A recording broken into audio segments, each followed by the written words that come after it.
السلام علیکم.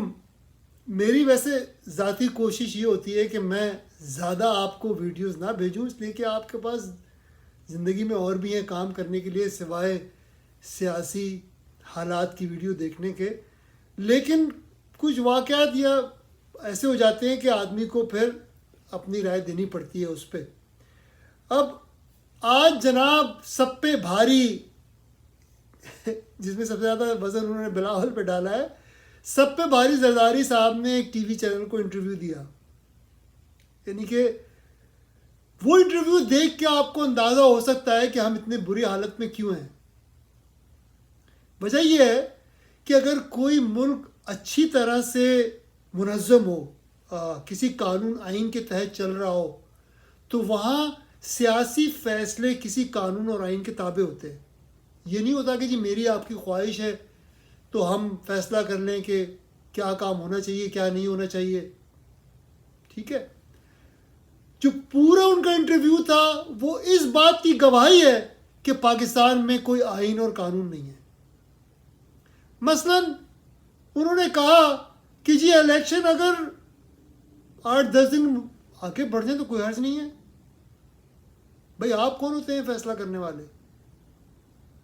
کس نے آپ کا حق دیا آپ کو یہ کہ آپ فیصلہ کر لیں کہ جی اگر آگے ہو جائیں تو کوئی حرج نہیں ہے؟ اگر اس آئین کو ردی کی ٹوکری میں ڈالنا ہے جو آپ کی پارٹی نے بنایا تو ڈال دیں بھائی، کیونکہ عوام کو تو کچھ نہیں دیا اس آئین نے، اور نہ کبھی آپ نے عوام کے سامنے رکھا ہے اسے منظوری کے لیے. اور یہ وہ شخص ہیں جو کہتے ہیں جی جمہوریت چاہیے اس ملک کو. انہیں جمہوریت نہیں چاہیے، انہیں اپنا قبضہ چاہیے پنڈی کے ساتھ مل کے اس حکومت پہ. ایک تو یہ زرداری صاحب، اور یہ ماہر معیشت بنے ہوئے. ابھی انہوں نے معیشت جیل میں سیکھی، یہ ماہر معیشت بنے ہوئے، ان کو کسی ماہر کی ضرورت نہیں ہے. اور انہوں نے یہ بھی کہا کہ جی وہ وزیر اعظم بننا چاہتے ہیں اگلے اس الیکشن کے بعد. اللہ بچائے اس ملک کو آصف زرداری کے وزیر اعظم بننے سے، کیونکہ یہ جو جیل کی معیشت ہے ان کی، یہ وہ چلائیں گے اس ملک میں. اللہ رحم کرے. اگر ایسا ہوا تو حالات مزید خراب ہوں گے. اس کے بعد ہمارے ایک چوتھی باری کے خواہش مند ہیں، ان کے بھی جو حالات چل رہے ہیں ان کی بھی یہ کوشش ہے کہ الیکشن ہو، جعلی الیکشن ہو تو انہیں اس کی ضمانت دی جائے کہ بھئی کتنے ووٹ کتنی سیٹیں ان کو دی جائیں گی. اگر ضمانت نہیں ملتی تو کہتے ہیں وہ بھی کہتے ہیں آگے بڑھا دو. پھر ہمارے جو ہے جسٹس فائز عیسی صاحب ہیں، انہوں نے کہا تھا جی پتھر پہ لکیر ہے کہ 8 فروری کو الیکشن ہوں گے. لیکن اس وقت بھی انہوں نے یہ نہیں بتایا تھا کہ یہ جو 8 فروری کی تاریخ انہوں نے پتھر پہ لکھی ہے یہ کس آئین کے تحت ہے. یعنی کہ آپ جج کو لے لیں، آپ الیکشن کمیشن کو لے لیں، آپ سیاستدان کو لے لیں، آپ بڑے کاروباری کو لے لیں، یہ کوئی نہیں چاہتا کہ یہ ملک کسی آئین اور قانون پہ چلے. اگر ان کی مرضی ہوگی، اگر ان کا فائدہ ہوگا تو الیکشن کرا دیے جائیں جعلی، اور اگر نہیں ہے تو نہ کرائیں.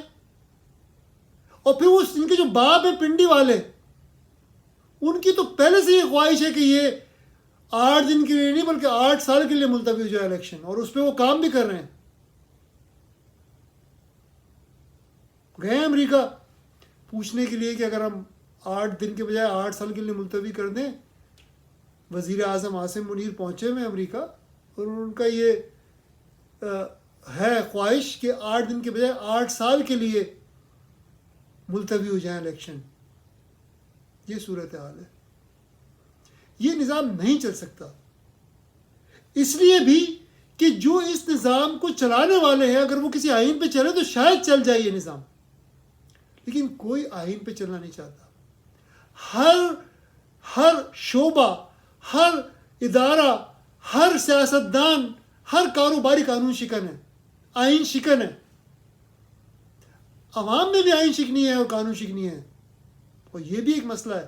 لیکن جو لیڈر ہوتے ہیں ان کی ذمہ داری ہوتی ہے کہ وہ اپنے کردار سے، اپنے عمل سے آئین اور قانون کی پاسداری کریں، تو پھر نیچے بھی لوگ اس کی پاسداری کرتے ہیں. لیکن جو ہمارے رہنما ہیں، ہمارے جو لیڈر ہیں، اگر وہ خود ہی آئین کو اور قانون کو توڑیں گے تو عوام کو کیا ضرورت پڑی ہے کہ وہ آئین قانون کی پاسداری کریں؟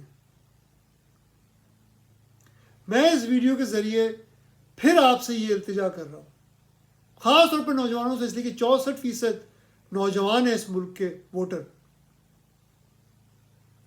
خدا کے واسطے آپ اپنے آپ کو آرگنائز کریں، ضلع کی سطح پہ، گاؤں کی سطح پہ، تحصیل کی سطح پہ، اور بھرپور احتجاج کریں اس نظام کے خلاف۔ اس نظام کو بدلنا ضروری ہے، ورنہ آپ کا کوئی مستقبل نہیں ہے۔ آپ کے لیے پھر راستہ یہ رہ جاتا ہے کہ آپ کشتیوں میں بیٹھ کے یورپ پہنچنے کی کوشش کریں، کشتی پہنچ جائے تو اللہ کا شکر ادا کریں، اور خدا نہ خواستہ اگر کشتی ڈوب جائے تو شہادت پائیں۔ یہی رہ جاتا ہے پھر آپ کے پاس راستہ، لیکن یہ کوئی اچھا راستہ نہیں ہے۔ اس ملک کو اگر آپ ٹھیک کریں گے تو دنیا اور آخرت دونوں میں فائدہ ہوگا آپ کو، کیونکہ قرآن نے تو صاف کہہ دیا، جہاں بے انصافی ہو، جہاں قانون شکنی ہو، وہاں کھڑے ہو جاؤ اس کے خلاف اور اس کو ٹھیک کرو۔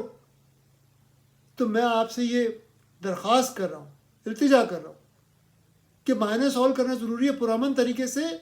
ہر گاؤں، ہر شہر، ہر تحصیل، ہر ضلع میں پرامن احتجاج کریں، اس کی سوشل میڈیا پہ تشہیر کریں، پوری دنیا کو ایک پیغام بھیجیں کہ جی ہمیں یہ نامنظور ہے استحصالی نظام، اور ہمیں ووٹ کو عزت چاہیے اور عوامی جمہوریہ چاہیے۔ اور راستہ صاف میں نے آپ کو بتا دیا ہے، 3-4 اسٹیپ ہیں۔ پہلا اسٹیپ ہے مائنس آل۔ دیکھیے 400 خاندان تو مائنس ہیں اس وقت، وہ دوبارہ آنا چاہتے ہیں جعلی الیکشن سے، ان کو مائنس رکھیں، نمبر 1۔ اب اس وقت ضرورت یہ کہ فوج کو مائنس کیا جائے، جنرلوں کو مائنس کیا جائے سیاست سے، اور بڑے کاروباریوں کو۔ یہ جو بڑے کاروباری، جو نگران حکومت ہے نا، بڑے کاروباری اس کی حمایتی ہیں، تو فوج کو اور بڑے کاروباریوں کو مائنس کیا جائے۔ یہ پہلا قدم ہے، اور یہ آپ کے پرامن احتجاج سے ہوگا۔ نمبر 2، نظام کی اصلاح۔ یہ جو موجودہ آئین ہے 1973 کی شکل بھی بگڑ چکی ہے، اس کو ٹھیک کرنے کی ضرورت ہے، اس میں اصلاحات کی ضرورت ہے۔ اور ان اصلاحات کے بعد الیکشن کمیشن کو بااختیار بنانے کے بعد پھر الیکشن ہو، جس میں ووٹ کی طاقت سے لوگ پارلیمان میں جائیں، صوبائی اور قومی حکومتیں بنائیں، پھر وہی عوام کے لیے کام کرے گی۔ یہ میرا آپ سے وعدہ ہے۔ دیکھیے اگر آپ یہ عمل نہیں کرتے تو میں کہتا ہوں آپ نہیں بچا سکتے اس ملک کو۔ آپ کوشش کر کے دیکھ لیں، آپ جو جیل میں بیٹھا ہے بیچارہ، جو کہ جنرل باجوہ کے کندھے پہ بیٹھ کے وزیر اعظم بنا، اور اب دوبارہ کوشش کر رہا ہے کہ وہ باجوہ کے کندھے، وہ عاصم مجری کندھے پہ بن کے چڑھ کے وزیر اعظم بن جائے، اس سے کچھ نہیں ہوگا۔ اگر آپ اس سے امید لگا کے بیٹھے تو میں آپ کو دعا ہی دے سکتا ہوں، لیکن 3.5 سال جو اس نے حکومت کی، اس میں تو کوئی خیر کا کام نہیں کیا۔ تو یہ خیر اسی میں ہے کہ مائنس آل ہو، نظام کی اصلاح ہو، پھر عوام کے ووٹ سے حکومتیں بنے اور پارلیمان آئے، اور پھر جو دوسرے کام ہیں وہ بھی کرنے، عدلیہ کی بھی اصلاح کرنی ہے، پینل کوڈ ٹھیک کرنا ہے، جو نوکر شاہی ہے اس کو ٹھیک کرنا ہے، یہ بھی کام ہے۔ لیکن جب عوامی حکومت آئے گی تو وہ پھر یہ بہتر کر سکتی ہے کام، باقی جو ہے۔ لیکن جب تک عوامی حکومت نہیں آئے گی، ووٹ کی طاقت سے حکومت نہیں آئے گی، صرف پنڈی کے لاڈلے مختلف ناموں سے P P P P, P M L N کبوتر، P T I L, I P P, P T I P, پتہ نہیں کیا کیا انہوں نے بنا دیے ہیں پنڈی نے اپنے برانڈ، 400 خاندانوں کو ایڈجسٹ کرنے کے لیے۔ اگر ان سے آپ امید کریں تو مجھے تو کوئی امید نہیں ہے اس سے۔ تو میں آپ سے درخواست کرتا ہوں آپ اس پہ غور کریں، پیغام پہ، اس چینل کو لائک کریں، آپ کا سبسکرائب کریں، تاکہ میری بات آپ تک پہنچ سکے اور آپ اس کو آگے لوگوں تک پہنچا سکیں، اور ہم مل کے اس ملک کو ٹھیک کریں گے۔ کسی ایک آدمی کا کام نہیں ہے، ایک ٹیم ہوگی لوگوں کی جو ٹھیک کرے گی، وہ ٹیم کا حصہ بنے آپ۔